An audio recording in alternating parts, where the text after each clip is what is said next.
Hi everyone, thank you universe and thank you my dear Kavita Baisa. आज मैं आप सभी लोगों के साथ अपना एक अनुभव शेयर करने जा रही हूँ। 10 दिन पहले मैंने पर्सनल सेशन बुक किया था जिसका नाम है 30 डेज़ माइंड रीप्रोग्रामिंग सेशन। ये मेरा फेवरेट बन चुका है अभी। और मैंने ये 30 डेज़ रीप्रोग्रामिंग इसलिए चुना है क्योंकि मेरे जो माइंड में प्रोग्रामिंग थे, जो पुराने सालों साल पुराने नेगेटिव प्रोग्रामिंग जो थे, मुझे उनको निकालना था और मुझे एक नया सेट ऑफ अच्छी वाली प्रोग्रामिंग करनी थी जो मैं अपने आप कर नहीं पा रही थी, क्योंकि वो 15 साल पुराने वाले थे और consciously unconsciously because of many situations and people वो लगातार एक पैटर्न जो बन चुका था, उसको निकालने के लिए मुझे एक हैंड होल्डिंग की ज़रूरत थी। एंड व्हेन आई सॉ कविता बायसा, आई was very much influenced by her simplicity. उनकी एक जो सादगी है, humility, humble nature, compassionate, loving nature जो है, मुझे इस तरह की एक कोच की ज़रूरत थी, क्योंकि मेरे अंदर जो प्रोग्रामिंग थे, मतलब इतनी इमोशनली मैं डिस्टर्ब थी। I was so sensitive and I wanted somebody to hold my hand with lot of compassion, and I'm so fortunate, मैं कहती हूँ कि यूनिवर्स ने मुझे सही कोच के पास भेजा है। और मैंने कभी ये महसूस ही नहीं किया कि कविता बायसा इस मेंटोर, कोच या गाइड, उन्होंने मुझे इतना कंफर्टेबल महसूस करवाया सेशन के दौरान कि I felt that more than a coach, she is an angel. One angel is holding me and guiding me. Such a loving gesture. I have no words to express, and that is what I want to share with you guys. कि जिस तरह से वो बड़े प्यार से मेरे जो नेगेटिव प्रोग्रामिंग थे सालों साल पुराने, उन्होंने मेरे बात को सुना। जैसे धीरे धीरे करके एक जो फर्स्ट सेशन था, फर्स्ट डे, मैंने अपनी सारी बातें उनके सामने रख दिया कि ये वाले जो हैं मेरे दिमाग में चलते रहता है और मैं अपने आप से ये नेगेटिव प्रोग्रामिंग निकाल नहीं पा रही थी। तो she like a best listener, she has the best listener. तो जिस तरह कविता बायसा ने मेरा hand holding one on one session था, it is amazing.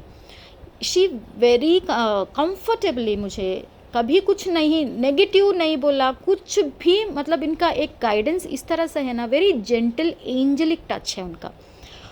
I really felt कि ये एक एंजल ही है, एंड डे वन का ग्रैटिट्यूड वॉक, क्योंकि मुझे ग्रैटिट्यूड वॉक भी सही तरह से करने नहीं आ रहा था। लगातार वो ओवर थिंकिंग बैक दिमाग में चल रहे थे, तो उन्होंने मुझे ग्रैटिट्यूड वॉक करवाया अपने आप से, और that was the game changer in my life. क्योंकि जब वो अलाइन होते हैं यूनिवर्स से और जब वो बोलना शुरू कर देती थी, तो सारी बातें मेरे सबकॉन्शियस माइंड में डायरेक्ट एंट्री होती थी, जो मुझे पहले दिन पता नहीं था। मैं उनको सुनती थी, बहुत अच्छा लगता था, क्योंकि आई सरेंडर टू हर। मेरा अपना काम क्या था कि मुझे पता था कि मुझे सरेंडर होना है। मैं कमिट कर चुकी थी कि वो जो कविता बायसा बोलेगी मुझे वो करना है, सारे रिचुअल्स मुझे करना है, वो जो कहती है उसके हाँ में हाँ मिलाना है, क्योंकि ये एक थेरेपी है ना। तो इस तरह से मैं अपना जो कुछ भी एज अ स्टूडेंट था, मैंने सब कुछ फॉलो किया बिल्कुल शिद्दत के साथ। जहाँ भी मैं अटक रही थी, जब भी मुझे अलाइनमेंट से बाहर मैं निकल रही थी, मैंने तुरंत एक ऑडियो क्लिप भेज दिया और मैं तुरंत उनके गाइडेंस लेती थी कि भाई साहब मुझे ऐसा महसूस हो रहा है, मुझे क्या करना है। और तुरंत ही वो जैसे कि मुझे एक ऐसे शब्द बोलती थी कि it is magical for me. इतने मैजिकल उनके अंदर इतने ज्ञान का भंडार है, एंड वो खुद अपने आप से नहीं, मुझे लगता है सोर्स एनर्जीज के साथ वो जुड़ी हुई हैं। I could actually feel the energies, उनके शब्दों के अंदर जो इतना पावर है।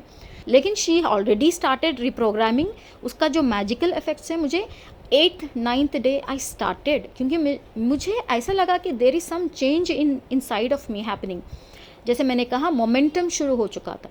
धीरे धीरे धीरे मैंने देखा वो सारी चीज़ें जो मेरे हस्बैंड है, मैंने खुद अपने आप को कॉन्शियसली बोलना शुरू कर दिया कि yes, he is a good person, of course he is so caring, he doesn't have any bad habits. लेकिन शी ऑलरेडी स्टार्टेड रिप्रोग्रामिंग, उसका जो मैजिकल इफेक्ट्स है, मुझे 8th 9th day I started, क्योंकि मुझे ऐसा लगा कि there is some change inside of me happening.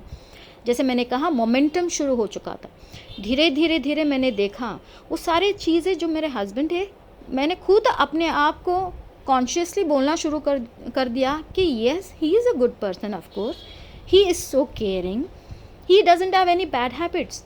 बोला कविता बाईसा से कि उनकी जो नेगेटिव बोलने की जो आदत है वो नहीं जा रहा है, तो कविता बाईसा ने तुरंत बोला कि it's okay, you know he is not into alignment. उनको वो जानते नहीं है कि वो लॉ ऑफ अट्रैक्शन नहीं जानते, he is innocent, so why don't you think that वो एक भजन गा रहे हैं, यू नो। तुरंत उसने बोला कि आप सोचो कि वो भजन गा रहे हैं, वाह वाह वाह कितना अच्छा भजन है, एंड वो जिस दिन वो कुछ नहीं बोलेंगे तो बोलो कि आज ये भजन क्यों नहीं गा रहे हैं, you know, you take it in this way, this is a reprogramming and I started doing it. और आज के डेट पे जो वो घर पे खाना नहीं खाते थे, आज बड़ी शांति से वो घर पे खाना खा रहे हैं, और उनकी जो नेगेटिविटी था बहुत धीरे धीरे करके, क्योंकि वो मुझ पे असर ही नहीं कर रहा है, आई एम नॉट रिएक्टिंग, क्योंकि मैं एक बार रिएक्ट करते वो 10 बार रिएक्ट कर देते थे, तो मेरे से कोई रिएक्शन ही नहीं है, मैं इतनी शांत हूँ। वो सारा जो प्रोग्रामिंग है, बाईसा ने जो प्रोग्रामिंग करवाया था, वो धीरे धीरे करके मेरे सबकॉन्शियस माइंड में अपनी जगह बनाना शुरू कर दिया है, और बहुत धीरे करके ग्रेजुअली जो पुरानी वाली मेरी जो रिएक्ट करने की आदत, नेगेटिव सोचने की आदत, वो फ्लैश आउट हो रहे हैं।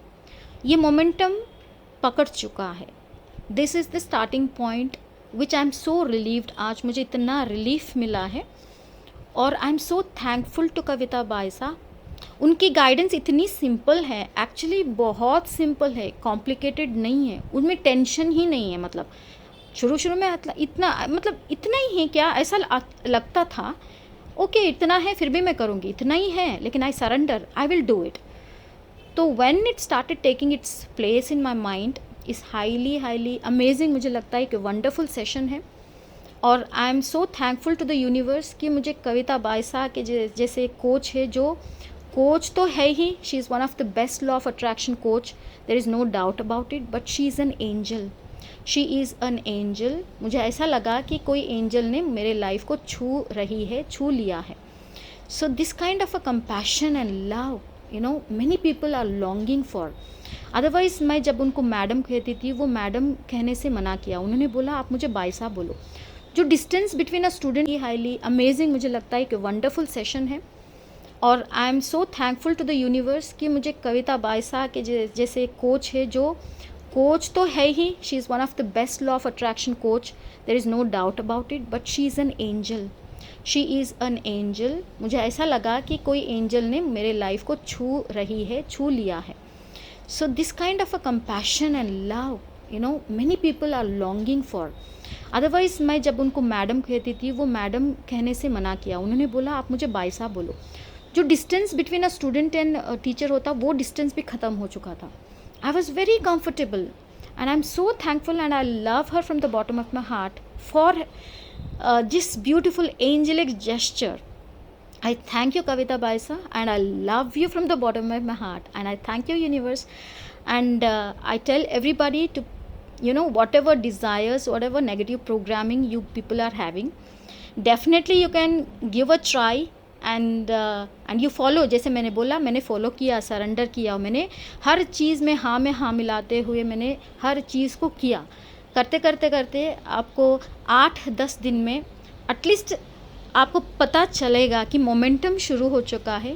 हमारे घर में अभी शांति है, मेरे लाइफ में शांति है, मैं हंस रही हूँ, गाना गा रही हूँ, मेरे हेल्थ इश्यूज़ धीरे धीरे कम हो रहे हैं, मुझे अच्छा फील हो रहा है, बहुत लाइट फील हो रहा है, मैं खुश हूँ, मैं स्माइल करती हूँ। और हर वक्त मैं कविता बाईसा को जब भी मैं स्माइल करती हूँ, I just give thanks to her, and I bless you Kavita Baisa, God bless you, you be already I am seeing you as an international coach, आप हो ही हो, and I want you to be super successful in all your endeavors in life. Thank you so much.